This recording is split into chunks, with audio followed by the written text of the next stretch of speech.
What's up, you guys? So the title of today's video is not clickbait, and it's a video that I literally never pictured making at all. Like, it wasn't ever even a thought in my mind. Our dog, Sire, that you guys know and love on this channel, passed away unexpectedly on June 2nd last month. We're barely telling you guys now because it's been so much to process.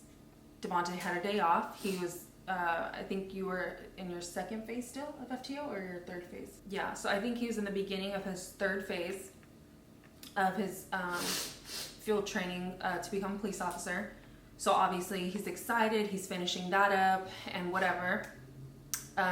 He got a weekend off, so cool. Usually we try to just stay in and just relax, especially on his weekends, just like, you know, have family time. But we try to make it apparent to do at least like one thing out of the house with Jules, just to like, you know, get out of the house. So it was Sunday and it was beautiful outside. It was really hot, but it was still beautiful. So we were like, you know what, like, let's just go to the park. So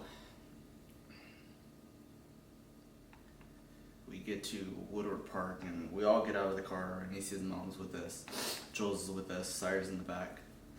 And so I open the trunk or the hood of, you know, the rear of the car to let Sire out. Sire runs, you know, like he always does. We always usually let him run a little ahead of us so that way he can get his zoomies out, and then once he gets his zoomies out, we'll put him on like a chain or a leash so that way we can, you know, properly walk him without him having, you know, his zoomies and whatnot. So But he knows at Woodward, he likes to chase gophers there. They always pop up, and we always say that they like laugh at him out of the little holes. And so that's one of the reasons why he jumps out of the car, because he wants to like run straight to them. yeah, so pulling into Woodward, Sire obviously knows where we're at. He knows what we're doing, and he knows that, you know, that's just what he likes to do. He likes to chase like the squirrels and the gophers and whatever. So open the trunk, let him out. He starts running. You know, we close all the doors. We start walking towards him. No, I was still in the back with my mom. So so I don't know. Anicia's inside the car still. I close the trunk. I'm with the Jules. Jules makes like some type of joke or something like that. And Sire runs towards like this little hole, like a gopher hole. So, you know, he sticks his head inside the hole because he sees one of the gophers, whatever. So close the trunk, we're walking towards him, Jules makes a joke. I look down at Jules and we're kind of like joking or whatever, laughing. And I look up and Sire's on the floor. So I'm like, we just got to the park. Obviously Sire's not, you know, he's not already gassed. There's no way. We were not there for even 5 minutes yet, you guys. Not even 5 minutes. So I'm just like, I call his name.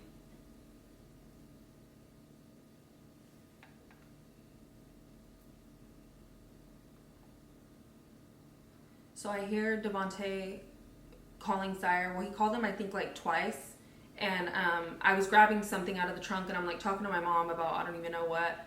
And when Devontae said his name the second time, he kind of said it a little bit louder. So I thought maybe Sire's like running up to some other dog or to, I don't know, some kids. Kids get scared of him, obviously, because he's big, but he's really nice. And so I turn and I look, and I see Devontae and Jules walking up to him, and I see Sire laying on the floor. And then I start to hear him cry. So I'm like, what? What happened? But there's no other dogs around him. There's no one's around him besides Devontae and Jules barely walking up. So immediately once I start hearing Sire cry, I start running over there. And Devontae gets there right before me, and Yeah, so what Arnisa means by he starts to cry is that he's on the floor, and while he's on the floor, he's like,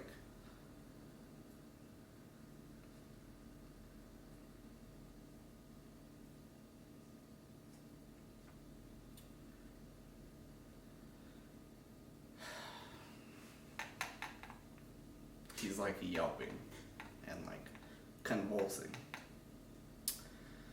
So I'm like, maybe he's like dehydrated or something like that. Maybe, I don't know. So I get to him, I get on my knees, you know, obviously like I'm looking at his head, I'm looking at his mouth, maybe he's choking on something, and then he stops yelping and he stops convulsing. So I'm like, okay, Sire, like wake up, get up, come on, like let's go. And I, like obviously I'm yelling, and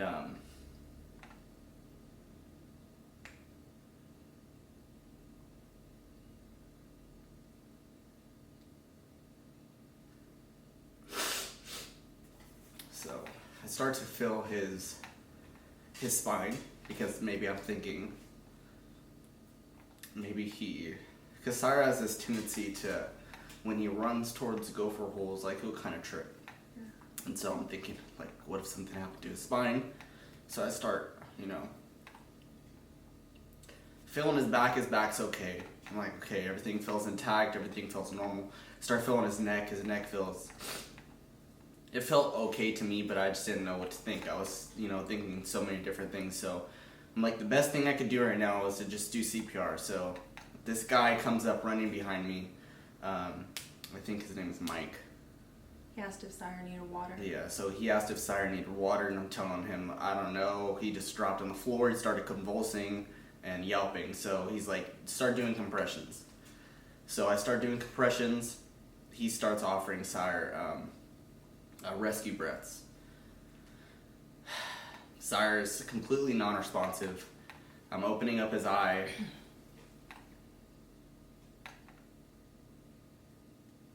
So while all that is happening, another guy had saw kind of everything happening, and he says, call 911. So I get on the phone, and while they're doing that, I call 911. I tell them exactly what happened.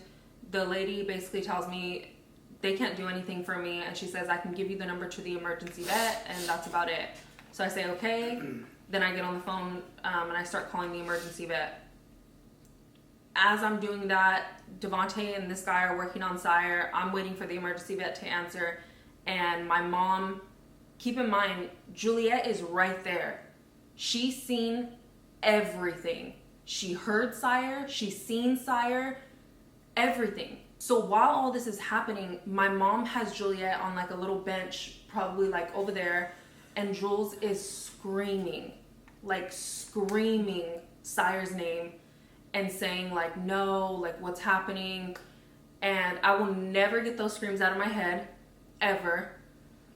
And so while I'm waiting for the emergency vet to answer, I look at my mom and I tell her, go put Jules in the car, because I don't want her to see like what's happening. So I'm like, go put her in the car. So my mom walks Juliet to the car, and she's still just screaming and crying. And then, so we tried compressions. He's non-responsive. The response line, or the department that, or the agency that we utilize at our department, is Fresno Humane. Fresno Humane has a tendency to take their sweet time to respond out to incidents like this, and I knew it was something that we couldn't take advantage of. So it was like, we decided to have Jules and Anicia's mom just stay behind at the park. I pick up Sire, I put him inside of our trunk. His body's completely limp. And so I'm like, let's just take him to an emergency clinic, something that's 24 hours, which is like 5-10 minutes away from where we were at. So we rush over there. I'm praying in my mind, like, Sire, like maybe he'll just, you know, come to, and he'll start, like, you know, he'll wake up in the back, but it doesn't happen. So we end up getting to the vet. I pick up his body. I rush him in there. I'm like, can you guys just help us, please? And so they put him in there, sign papers, and so he's being worked on for at least 2-3 minutes at most. And then one of the doctors comes out, or whatever, nurse's assistants, and she's like, there's nothing we could do. We tried resuscitation. There's nothing we could have done. He was already gone. And so I'm like, what services do you guys provide in order, like, so that way you can evaluate his body to at least give us some type of determination to figure out what's going on? What happened? And of course, you know, they're like, you know, that's something that you have to pay for, or there's resources that we can provide for you in order to, you know, get him evaluated, which would be like I forgot what they're called. I think it's like neuropathy center or something like that, which provides resources where they'll like, you know, essentially dissect the body and evaluate the body to see what the cause of death was. And so we load him up in the back of the car, and at that point, we have to try and determine what we're gonna do with him. All within a matter of like an hour at most, because the decomposition process for any live creature obviously is not that long. So we're literally, it's on a Sunday, almost every place is closed, and on top of that, it's just it's not something that you want to think about. Like, this isn't a fucking like plan B where I'm like, oh, if he does die, then we could just take him here and this is what our plan's gonna be. Like, we literally just woke up and we're like, let's go to the park. We go to the park and our dog's fucking convulsing on the floor. So we're trying to process it. Like, literally, they load him back up in the car, and we're just like, we were just like in shock. Like, what just happened? Like, so obviously we have to start thinking, while also being in shock, what are we gonna do? We live in a fucking townhouse. We have essentially no backyard. We have no one that we know that has a yard where we could bury him and fucking visit him every once in a while. So we're calling places, being like, oh, like, can you guys, like, what are your guys' cremation processes like and stuff like that? And a lot of places were closed. That's what we ran into was, you know, were places being closed, and we didn't really have options. So Anicia was able to find a place that was able to take him. And we ended up taking him that day. And our whole lives have been like adjusted towards having a dog or a companion since fucking like what, 2017, 2018, like 6 years to just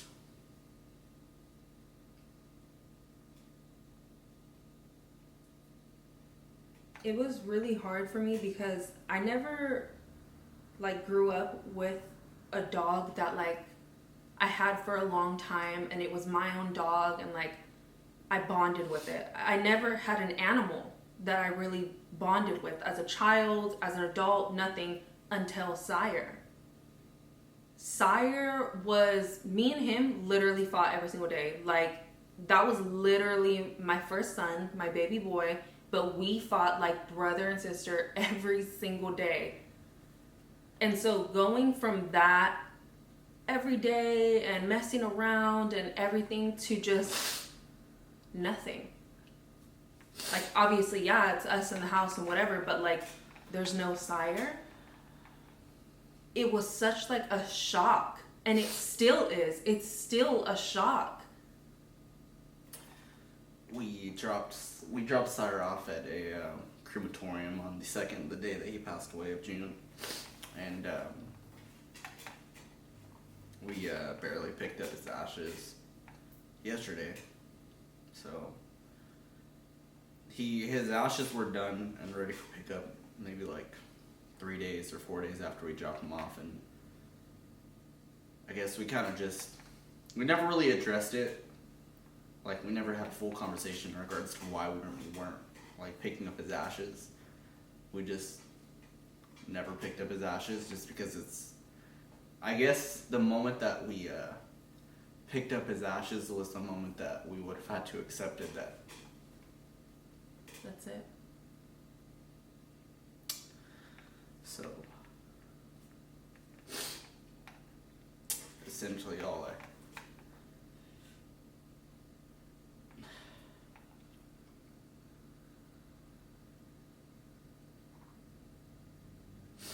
he's just in a fucking box.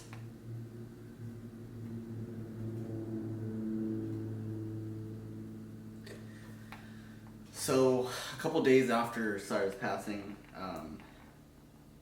Nicia posted on a Clovis group chat about Sire's, sudden passing. Sire had never shown any symptoms or underlying health issues. He was completely healthy. He had a good diet. he never showed, like I said, he never showed any like symptoms or signs of, being depressed or anything like that, or even being sick. He would always eat. Like I said, he was fed relatively well.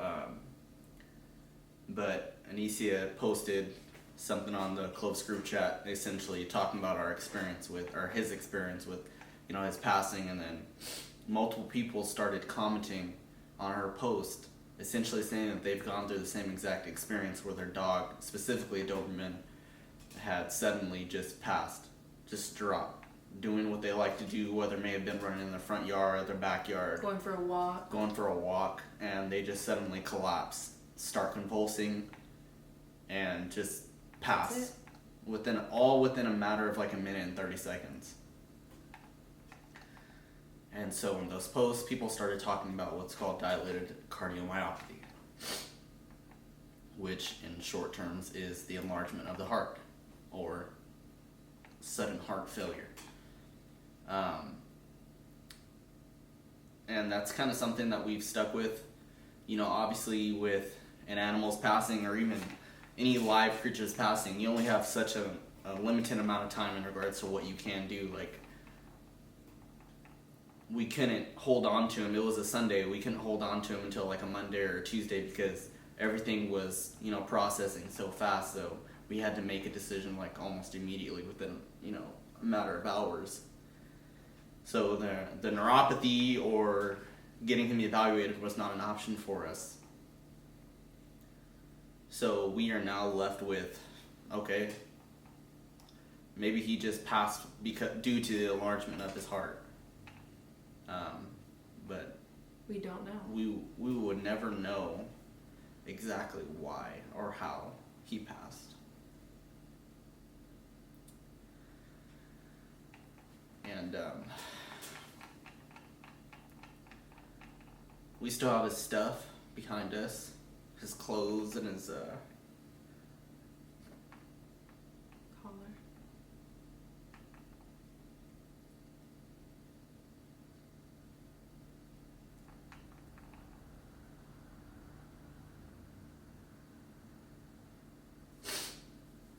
I don't really know what else more to add. Just The next couple of weeks after that were like really, really hard to process for all of us. Surprisingly, Juliet took it way better than both of us did. She was upset the first few days, and then she's okay. She talks about like she misses him and things like that, but for the most part, like, we're the only ones that still get emotional about it. She's all right, which honestly, thank God, because you guys, when I tell you, I will never forget her screams. It was terrible. I've never seen her like that, ever. For weeks after that, like, anytime, like, I saw people walking with their dogs or just anything, like, out in public, whatever, it made me so mad. Like, so upset, because, like, we still don't know, but we still didn't know why he passed away. And it was so unexpected. Like, Sire was supposed to see Juliet go to high school, and us having to accept that was just so hard, and still is so hard. And it just made me so upset anytime I saw somebody like with a pet or whatever. Like, I just felt like, I'm gonna be completely honest, I just felt like that should be Sire. Like, how come you get to walk your dog this morning? How come you get to let your dog run around the park today? But Sire's not here. Sire can't do that. And for what? We don't know. We literally don't know. We can point to all the signs and say, yeah, it's probably DCM, but we don't know. And we're never gonna know. We've talked about, especially a lot recently, like getting more pets. We wanted Sire to have a companion. Not another big pet. We just wanted a little wiener dog or something like that, just for him to play around with. And it's like really changed my perspective on it, because I just feel like I I don't want to love another dog the way that I loved Sire. I don't want to get attached to another dog because what if something else happens unexpectedly? Then I'm just crushed again. Like, it's so like confusing. Like, how do you just, I don't know. I don't know how to explain it, but it's basically just that. Like, I feel really, really bitter. I'm not gonna lie. Like, I don't feel like I want another animal anytime soon, but that's just how I feel right now. I don't know how we're gonna feel in the future, but it is very, very hard to process. Just those beginning days, just coming down the stairs. The first thing that I looked at every single time I came down the stairs in the morning time, when I make my coffee, when me and Juliet get up to get her ready for school, the first thing we see when we come downstairs is Sire. And he's always standing up, waiting for us, like either like tapping his feet. You guys know inside all the videos, I'm always like, oh my God, here goes Sire, like running around tapping his feet in the background, like, and it's just silent. It's just silent. There's no whining to go outside to go pee. There's no whining because he wants water or he's hungry or anything. And he's just gone. And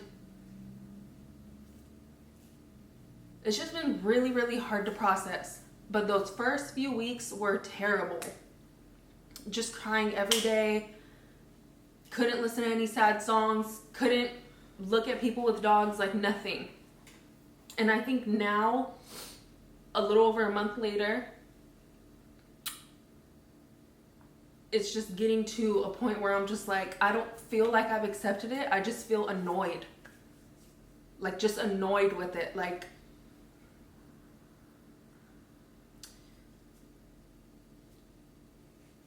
and also, it's like my, it's like my first time processing a death that's like somebody really close to me.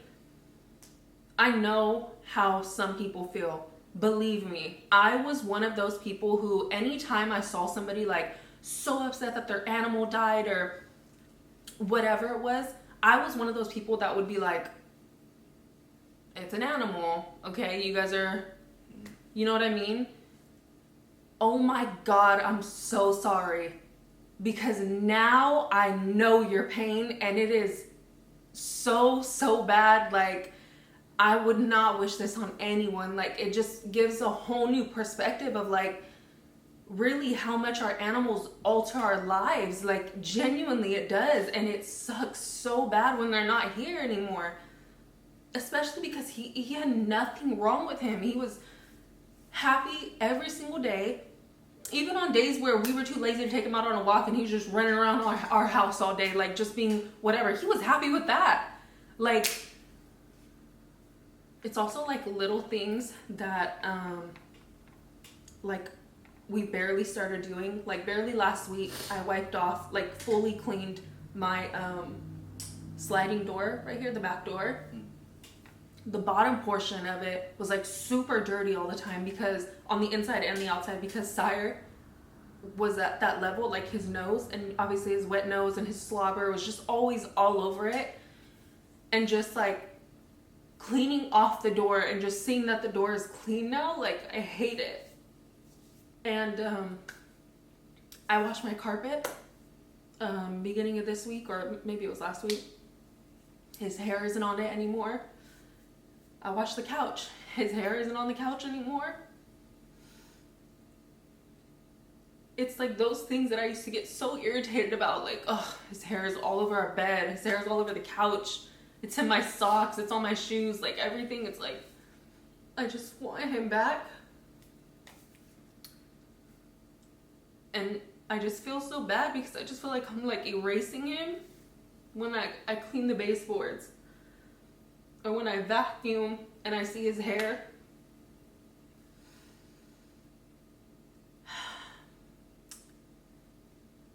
It just sucks really bad. There are a lot of you who still watch this channel who watched us when we first got Sire. And Sire was a huge part of who we are just as much as you guys are. We kind of just want you guys to know that if we're not, as active or haven't been as active like we haven't been, it's legitimately because of this. We knew that we wanted to make this video not for any reason in particular other than to let you guys know what's going on. And that's just our biggest goal, is to just let you guys know, so that way you guys are completely understanding as to why you guys don't hear any more tapping in the background, or why you guys see all of this stuff packed on top of his bed.